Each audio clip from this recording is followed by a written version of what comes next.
Hello बच्चों, आज हम इलेक्ट्रोस्टैटिक्स के मोस्ट इंपॉर्टेंट डेरिवेशन सीरीज में वैद्युत द्विध्रुव की अक्षीय स्थिति में वैद्युत क्षेत्र की तीव्रता का डेरिवेशन करेंगे।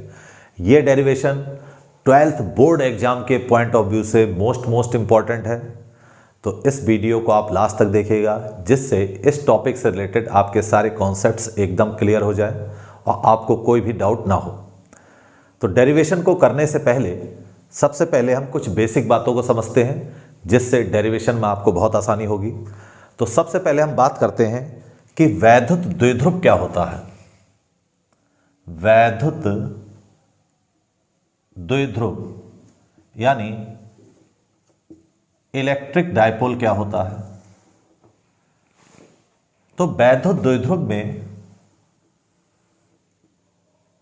मान लेते हैं AB कोई निकाय है, ये प्लस Q और माइनस Q आवेश से मिलकर बना है और इनके बीच की दूरी 2L है। तो इसे हम कैसे डिफाइन कर सकते हैं? एक ऐसा निकाय जिसमें परिमाण में बराबर और विपरीत प्रकृति के बिंदु आवेश एक दूसरे से अत्यंत अल्प दूरी पर स्थित होते हैं, ऐसे निकाय को हम वैद्युत द्विध्रुव कहते हैं। ये मान लेते हैं बिंदु आवेश है। इस वैद्युत द्विध्रुव के बीच की दूरी को 2L या 2A लिया जाता है और वैद्युत द्विध्रुव से रिलेटेड कोई भी कैलकुलेशन करने के लिए हमें एक रेफरेंस पॉइंट लेना होता है। तो ये रेफरेंस पॉइंट जो होता है इसका मध्य बिंदु या इसका केंद्र होता है। मान लेते हैं इस वैद्युत द्विध्रुव का केंद्र O है, तो ये डिस्टेंस L हो जाएगी और ये डिस्टेंस L हो जाएगी। अब यहाँ पर आपके मन में एक प्रश्न आ सकता है कि वैद्युत द्विध्रुव की बीच की दूरी को 2L क्यों लिया गया है, इस दूरी को हमने L क्यों नहीं लिया। अगर हम इस दूरी को L लेते हैं तो मध्य बिंदु O से इस आवेश की दूरी L/2 और मध्य बिंदु O से इस आवेश की दूरी L/2 हो जाएगी, जिससे हमें कैलकुलेशन में थोड़ी दिक्कत होगी। तो केवल कैलकुलेशन में आसानी के लिए वैद्युत द्विध्रुव की बीच की दूरी को 2L लिया जाता है। क्लियर है? नेक्स्ट हम समझते हैं बेटा कि वैद्युत द्विध्रुव आघूर्ण क्या होता है। वैद्युत द्विध्रुव आघूर्ण, इलेक्ट्रिक डायपोल मोमेंट क्या होता है, इसको हम समझते हैं। तो इसको P से व्यक्त किया जाता है, इसका फार्मूला होता है Q × 2L। तो इसको हम इस तरह से डिफाइन कर सकते हैं, वैद्युत द्विध्रुव के किसी एक आवेश के परिमाण तथा दोनों आवेशों के बीच की दूरी के गुणनफल को वैद्युत द्विध्रुव आघूर्ण कहते हैं। यह एक सदिश राशि होती है। तो इसकी दिशा जो होती है हमेशा, ये ध्यान रखिएगा, मोस्ट इंपॉर्टेंट है, इसका जो डायरेक्शन होता है वो हमेशा ऋण आवेश से धन आवेश की ओर होता है, यानी निगेटिव चार्ज से पॉजिटिव चार्ज की ओर इसका डायरेक्शन लिया जाता है। ये याद रखिएगा, बहुत यूज होगा ये कॉन्सेप्ट। अब ये सदिश राशि है, इसको अगर हम वेक्टर फॉर्म में लिखना चाहें तो वेक्टर P = Q × 2L। यहाँ पर इस दूरी को 2L को अगर हम विस्थापन मान लें, -Q से +Q और विस्थापन मान लें, तो इसको हम वेक्टर फॉर्म में इस तरह से लिख सकते हैं, vector P = Q × 2L। Clear है? नेक्स्ट बेटा हम समझते हैं कि अगर कोई पॉइंट चार्ज या बिंदु आवेश +Q है और इससे R दूरी पर कोई बिंदु C है, यहाँ पर हमें वैद्युत क्षेत्र की तीव्रता ज्ञात करनी है। तो ये बहुत ध्यान सुनिएगा, बहुत इंपॉर्टेंट कॉन्सेप्ट है कि +Q चार्ज के कारण बिंदु C पर वैद्युत क्षेत्र की तीव्रता की दिशा क्या होगी। तो +Q चार्ज के कारण बिंदु C पर तीव्रता की दिशा, वैद्युत क्षेत्र की तीव्रता की दिशा आवेश से दूर यानी अवे फ्रॉम चार्ज होती है। इसी प्रकार अगर हम कोई निगेटिव चार्ज ले लें, ऋण आवेश ले लें, और इससे R दूरी पर कोई बिंदु C है, यहाँ पर हमें वैद्युत क्षेत्र की दिशा का निर्धारण करना है। तो -Q चार्ज के कारण किसी बिंदु पर वैद्युत क्षेत्र की तीव्रता की दिशा आवेश की ओर या टुवर्ड्स चार्ज ली जाती है। ये बहुत महत्वपूर्ण कॉन्सेप्ट है, इसको ध्यान रखिएगा। +Q चार्ज के कारण वैद्युत क्षेत्र की तीव्रता की दिशा आवेश से दूर और -Q चार्ज के कारण वैद्युत क्षेत्र की तीव्रता की दिशा आवेश की ओर ली जाती है। अब इसमें नेक्स्ट बात हम समझते हैं कि बिंदु आवेश के कारण वैद्युत क्षेत्र की तीव्रता का सूत्र क्या होता है? तो बिंदु आवेश के कारण वैद्युत क्षेत्र की तीव्रता होती है E = 1/4πε0 Q/r²। ये महत्वपूर्ण सूत्र है, इसको ध्यान रखिएगा। E = 1/4πε0 Q/r²। यहां पे R क्या है बेटा? R है आवेश से उस बिंदु की दूरी जहां पर हमें वैद्युत क्षेत्र की तीव्रता ज्ञात करनी है।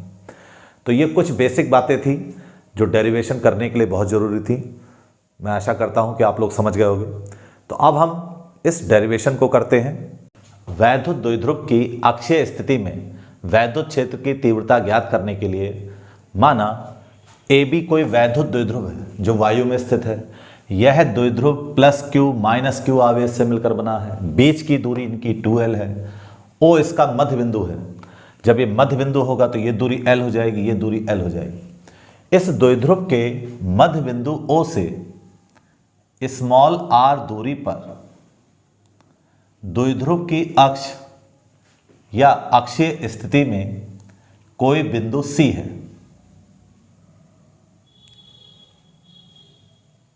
जहां पर हमें वैद्युत क्षेत्र की तीव्रता ज्ञात करनी है।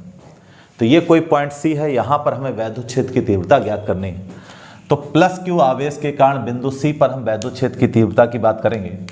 तो +q आवेश के कारण बिंदु C पर वैद्युत क्षेत्र की तीव्रता की दिशा आवेश से दूर होगी और इसको हमने नाम दे दिया वेक्टर EA।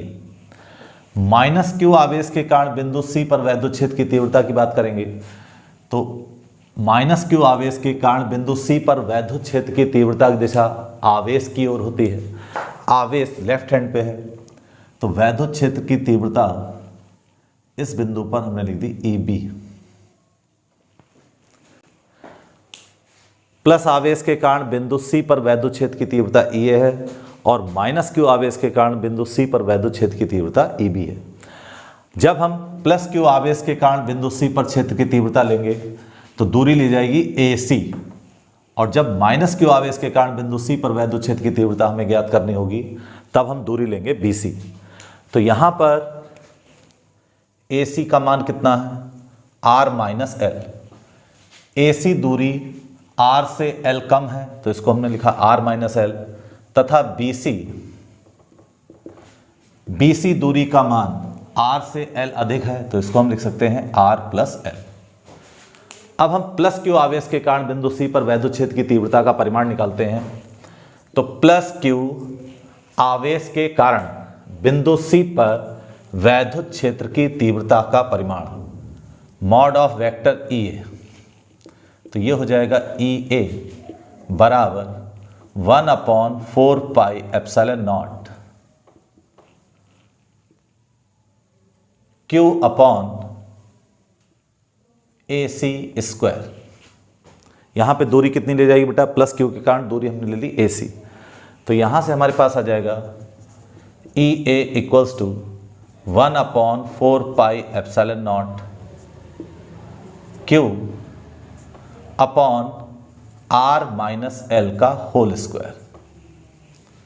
इक्वेशन 1 आ जाएगी। इसी तरह से आवेश -q के कारण बिंदु C पर हम वैद्युत क्षेत्र की तीव्रता निकालेंगे। तो आवेश -q के कारण बिंदु C पर वैद्युत क्षेत्र की तीव्रता EB = 1/4πε0 Q/BC²। इसकी वैल्यू पुट कर देते हैं तो EB हमारे पास आ जाएगा 1/4πε0 Q/r+L²। ये इक्वेशन 2 हो गई। अब बिंदु C पर हमें परिणामी तीव्रता निकालनी है। ये दोनों अपोजिट डायरेक्शन में है तो इनको हम सब्ट्रैक्ट कर देंगे। यहां पर आप देख पा रहे हैं कि EA का मान EB से अधिक है। यहां पे हर में r-L² है, यहां पर r+L² है, तो EA की वैल्यू EB से अधिक है। तो बिंदु C पर परिणामी तीव्रता का परिमाण हम निकालते हैं। तो E = E A minus E B. यहां इनकी वैल्यू पुट कर देते हैं तो E equals to 1/4πε0 Q upon R minus L का whole square minus 1/4πε0 Q upon R plus L का होल स्क्वायर। अब यहां पर जो कॉमन टर्म है बेटा वो कॉमन ले लेते हैं हम, तो यहां से हमारे पास आ जाएगा 1/4πε0। यहां Q भी कॉमन है तो Q को भी कॉमन ले लेते हैं। यहां से जो बचेगा हमारे पास उसको लिख लेते हैं, तो Q अपॉन 4πε0 कॉमन ले लिया गया है, तो बचा क्या बेटा 1/1 R माइनस L का whole square minus 1/R plus L का होल स्क्वायर। अब इसको सॉल्व करने के लिए इसका एलसीएम ले लिया जाता है यहां पे, तो Q अपॉन 4πε0, यहां से इसका एलसीएम ले लेते हैं R माइनस L का whole square R plus L का होल स्क्वायर। इससे इसमें डिवाइड करेंगे, माइनस की टर्म कट जाएगी, प्लस की टर्म बचेगी, तो R प्लस L का होल स्क्वायर माइनस, इससे इसमें डिवाइड करेंगे, प्लस की टर्म कट जाएगी, माइनस वाली टर्म बचेगी, R माइनस L का होल स्क्वायर।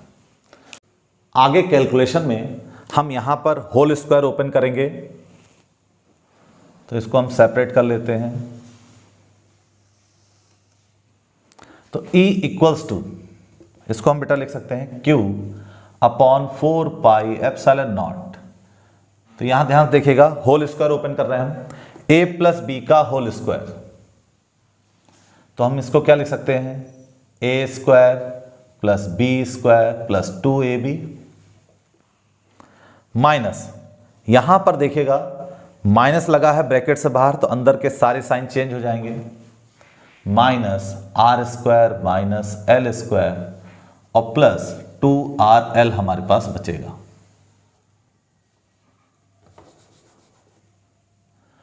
यहां नीचे देखिएगा एक्स स्क्वायर वाई स्क्वायर लिखा हुआ है, इसको अगर हम x मान लें, इसको y मान लें, तो हम इसे एक्स वाई का होल स्क्वायर भी लिख सकते हैं। r प्लस एल, इसको x मान लिया और इसको हमने y मान लिया r माइनस एल। दोनों का स्क्वायर है तो इसे हम होल स्क्वायर के रूप में लिख सकते हैं, इसे हमने होल स्क्वायर के रूप में लिख दिया। तो अब हमारे पास क्या बचेगा बेटा, E equals to Q upon 4πε0। यहां देखिएगा आर स्क्वायर से आर स्क्वायर वाली टर्म कट जाएगी, एल स्क्वायर से एल स्क्वायर की टर्म कट जाएगी, हमारे पास क्या बचेगा 2 + 2 4, 4RL upon a plus B, a minus B formula लग रहा है यहां पे, तो इसको हम कह सकते हैं a square minus B square R square minus L square का होल स्क्वायर। अब इसको जब हम कैलकुलेट कर लेते हैं तो हमारी अप्रोच होती है यहां पर p को लाना और एल स्क्वायर को हटाना। तो p लाना है, p होता है q इंटू 2l, तो इसको लाने के लिए अब हम क्या करते हैं, कांस्टेंट को अलग कर लेते हैं और इसको हम q इंटू 2l की फॉर्म में लिख देते हैं। q इंटू 2l लिखा है इसको हमने, तो बचा कितना बेटा 2r। इन तीनों की मल्टीप्लाई कर देंगे तो हमारे पास वही बचेगा 4RL3। केवल हमें p लाना है, इस कारण इसको हमने इस तरह से ब्रेक करके लिखा। अब यहां समझिएगा कि ये द्विध्रुव के बीच की दूरी बहुत कम होती है, माइक्रोमीटर या नैनोमीटर के ऑर्डर की होती है, और मध्य बिंदु O से पॉइंट C बहुत अधिक दूरी पर है। इसका स्क्वायर करेंगे तो आर स्क्वायर का मान एल स्क्वायर की तुलना में बहुत बहुत ज़्यादा होगा, तो इस एल स्क्वायर को हम आर स्क्वायर के कंपेयर में नगण्य मान सकते हैं, जीरो मान सकते हैं। तो यहाँ हम ऐसा लिख सकते हैं कि आर स्क्वायर माइनस जीरो का होल स्क्वायर। यहाँ लॉजिक दे देंगे, हमने दो फार्मूले यूज़ किए, A square minus B square equal to A plus B, A minus B, और p equals to q into 2l। ये दो फार्मूले हमने यहाँ पर यूज़ किए, तो हमारे पास आ जाएगा रिजल्ट 1/4πε0। q इंटू 2l की जगह हम लिख सकते हैं 2pr अपॉन r की पावर 4। यहाँ r की पावर 1 है, यहाँ r की पावर 4 है, तो हमारे पास जो रिजल्ट बचेगा 1/4πε0 2p/r³। तो ये बेटा वैद्युत द्विध्रुव की अक्षीय स्थिति में किसी बिंदु पर वैद्युत क्षेत्र की तीव्रता का सूत्र प्राप्त हो गया। अब इसका डायरेक्शन क्या होगा, यहां पर EA की वैल्यू EB से ज्यादा है तो परिणामी तीव्रता की दिशा EA की दिशा में होगी, परिणामी तीव्रता की दिशा किधर होगी, EA की दिशा में, यानी ऋण आवेश से धन आवेश की ओर। तो इसको आप ध्यान रखिएगा, बहुत इंपॉर्टेंट चीज है कि वैद्युत द्विध्रुव की अक्षीय स्थिति में परिणामी तीव्रता की दिशा ऋण आवेश से धन आवेश की ओर होती है। तो मैं आशा करता हूं कि आज का आर्टिकल आपको समझ में आ गया होगा। नेक्स्ट वीडियो में मिलते हैं जिसमें हम वैद्युत द्विध्रुव की निरक्षीय स्थिति में वैद्युत क्षेत्र की तीव्रता का डेरिवेशन करेंगे। तब तक के लिए गुड बाय, टेक केयर।